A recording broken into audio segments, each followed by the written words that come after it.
Good morning, friends. Today we will discuss the Renaissance period.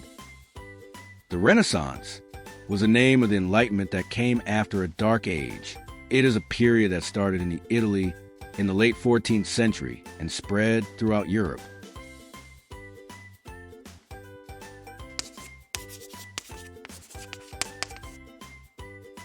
This Renaissance period was a rebirth, but what was reborn?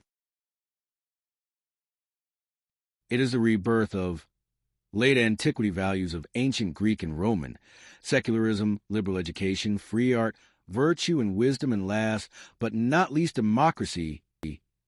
This reawakening was brought about by interest in ancient culture, the economic power of Italy's rich trading cities, easier access to information with the spread of the printing press, and the questioning of scholastic thought. In addition, scholars from Byzantium brought ancient texts to the West. The Renaissance comes after the Middle Ages, also known as the Dark Ages. First of all, let's look at why this period is called the Dark Ages. The person who called this period the Dark Ages was Petrarch, and all the Renaissance thinkers called it this way. There are two main reasons for naming it this way. Firstly, during this period, people moved away from ancient Greek and Roman culture, and it was lost. Secondly, people were under a lot of pressure from the church. Lastly, as we just talked about, we see the birth of ancient antiquity that was lost in the Dark Ages during the Renaissance period. Renaissance is remarked with its humanism. The idea of humanism is a movement that is at the foundation of the Renaissance, and it can be defined as the study of classical antiquity, which puts people at its center and tries to solve them by focusing on people's problems. We can also define it as a combination of wisdom and virtue, focusing on the idea of how to be a good person. This shift in thinking marked a clear break from the centuries before, when the church held tight control not only over people's daily lives, but also over science, politics, and even how reality was understood. But Renaissance humanists began to challenge that dominance. Inspired by ancient texts and critical thinking, they started asking big questions about authority, knowledge, and human potential. You are now seeing a very important work by Lorenzo Valla on board. In this text, Valla proves that the donation of Constantine, a document that the church used to legitimize its authority, was a forgery. The donation of Constantine was a forged medieval document that claimed that the Roman Emperor Constantine handed over the rule of the Western Roman Empire to the Pope. Lorenzo Valla proved that this text could not have been written in the 4th century by examining its Latin linguistic features and historical inconsistencies. Here we saw how Luther nailed the 95 Theses to the church door. Luther criticized the practices of the Catholic Church, especially the indulgences or indulgence documents. His 95 Theses started the Reformation. In other words, the free thought of the Renaissance turned into a religious rebellion. Of course, not everything was rosy during this period. There were pressures such as the Inquisition and censorship, but when wealthy people like the Medici family protected these thinkers, they continued to produce. That's why now we will talk about the main architects of the Renaissance movement and the supporters of the artists. The Medici family was one of the richest families in Italy, living in the Florence area. Their main professions are trade and banking, and they can also be described as the first bankers in history. The Medici family is considered one of the starting points of the Renaissance period because they protected and financed the Renaissance thinkers and enabled them to produce. Among the Medici, Lorenzo stood out as the most powerful patron of art and artists in Florence, using the family's wealth to support talented artists and further the Renaissance movement. Because of Lorenzo's dedication to nurturing talent, many promising artists found a home under his protection. One famous example is Michelangelo, who was taken into Lorenzo's household as a child, and his education and artistic development were personally supported by Lorenzo. With Lorenzo's backing, he produced masterpieces such as The Birth of Venus and Primavera. Now we will focus on the Renaissance thinkers. First, we will focus on the term polymath. You can also think of polymath as a versatility.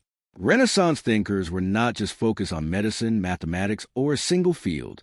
They were knowledgeable and worked in all areas, such as art, mathematics, medicine, literature, and architecture at the same time. In other words, in the Renaissance, the fields of knowledge were not separate from each other. They were intertwined. A painter was interested in anatomy. An engineer was thinking about physics. And a philosopher was examining nature. Now, we'll go back to history. 5 of you will role-play Leonardo da Vinci, Michelangelo, Buonarroti, Raphael, Machiavelli, and Isabella d'Este to discuss the ideas of Renaissance thinkers. I want to be Team Leonardo. I will play Michelangelo. I will be on Team Raphael. I will be Isabella d'Este. And I will be Machiavelli. Today, I will try to present you the ideas of Leonardo da Vinci. He is an inventor, engineer, and anatomist. Although his famous work is the Mona Lisa, he has formed the basis of today's medicine with his anatomical drawings. He has become a true Renaissance man by combining science and art. When he said, "Painting is a window to the mind," he advocated reaching knowledge through observation. You're right. Leonardo is intelligent and one of the most important thinkers. No one can deny that. But my art, Michelangelo's, come from the art. For example, the statue of David is a symbol of Florence's resistance, and there is also a perfect human ratio in the Sistine Capella. He brought the story of God and man to the ceiling frescoes. In other words, his genius is not only technical, but also his ability to see the depths of the human soul. Now, I want to tell you about Raphael. From my perspective, he is the embodiment of art, harmony, and elegance.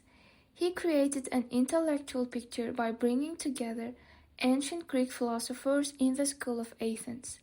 In other words, Leonardo's intelligence and Michelangelo's spiritual aspect are combined in Raphael. Up until now, my friends have always talked about the art and aesthetic aspects of the Renaissance. I wanted to represent Niccolo Machiavelli by turning to the political reality of this period. He was the first to argue with his work The Prince that religion and state affairs should be conducted separately. He was the voice of realism in the Renaissance by saying, "The end justifies the means." In other words, although his thoughts are seen as harsh and cold, he brought rationality to the world of thought. So far, you have always talked about Renaissance thinkers. But what about their advocates and patrons? If it weren't for them, we wouldn't be able to talk about any of thinkers you are defending right now. That's why I represent Isabella d'Este. She is one of the most important female figures who shaped culture in the Renaissance. She turned the Palace of Mantua into an artistic center. She has also protected many artists from Mantegna to Da Vinci. But she was never just a patron. She was also a very important intellectual who had knowledge of and could guide artistic movements. She showed that women could be idea producers within the conditions of that period. You may all be right, but without Leonardo, we would not have had many of the technical advances that are part of our lives today. He started the visualization of knowledge through his own observational abilities. I also think Leo thinks that only Michelangelo focused on the soul, but Da Vinci depicted the soul in the Mona Lisa and combined this depiction with the golden ratio. He not only did this, but he showed the golden ratio of the human body with the Vitruvian man. In other words, he read ancient knowledge with modern eyes through his observations. You may be right, but Michelangelo created while Leonardo taught. What you call art is not only made with the golden ratio and technique, but with emotion. The Renaissance should be a cry for human emotion of the soul, and the works of this period should be the depiction of this emotion. You two exaggerate everything. The Renaissance is a balance. Raphael is the one who blends the emotions Leo speaks of with the ancient wisdom Anne describes, bringing Plato and Aristotle together in a single fresco. That is the real synthesis. Yes, you speak beautifully, but it's not beautiful paintings that change the world, but realistic thoughts. The Renaissance was led by the princes of Machiavelli, not the painters you describe. But power is not only in men, James. Isabella was the political and cultural leader of Mantua. Even Da Vinci wrote to her court asking to come. And these thinkers, these artists, it could not have progressed without the support of others. Without Isabella, Renaissance art would not have been as rich. Okay, you all did a great job representing. The Renaissance was not just an artistic or intellectual period. It was a period of debate, of transformation. That's exactly what you brought to life in class today. Thank you all and take care. See you in next class.